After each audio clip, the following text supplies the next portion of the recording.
خدری رضی اللہ تعالی عنہ بیان کرتے ہیں کہ ایک آدمی نے رسول اللہ صلی اللہ علیہ وآلہ وسلم سے کہا، جو بیماریاں ہمیں لاحق ہوتی ہیں ان کے بارے میں آپ کا کیا خیال ہے؟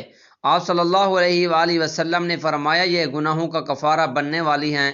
میرے باپ نے کہا، اگرچہ وہ بیماری معمولی ہو؟ آپ صلی اللہ علیہ وآلہ وسلم نے فرمایا، اگرچہ وہ کانٹا ہو یا اس سے بڑی کوئی چیز۔ یہ سن کر میرے باپ نے اپنے حق میں یہ بد دعا کر دی، کہا اس کی موت تک بخار اس سے جدا نہ ہو، لیکن وہ بخار اس کو حج، عمرے، جہاد فی سبیل اللہ اور باجماعت فرضی نماز سے مشغول نہ کر دے۔ بس اس کے بعد جس انسان نے میرے باپ کو چھوا، بخار کی حرارت پائی یہاں تک کہ وہ فوت ہو گئے۔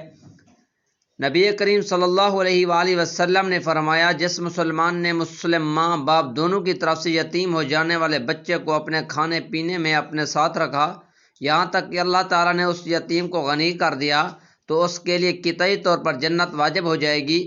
جس مسلمان نے مسلمان غلام کو آزاد کیا تو یہ آگ سے اس کی آزادی کا باعث بنے گا، اور جس آدمی نے اپنے والدین دونوں یا کسی ایک کو پایا اور پھر بھی جہنم میں داخل ہو گیا تو اللہ تعالیٰ اس کو دور کر دے۔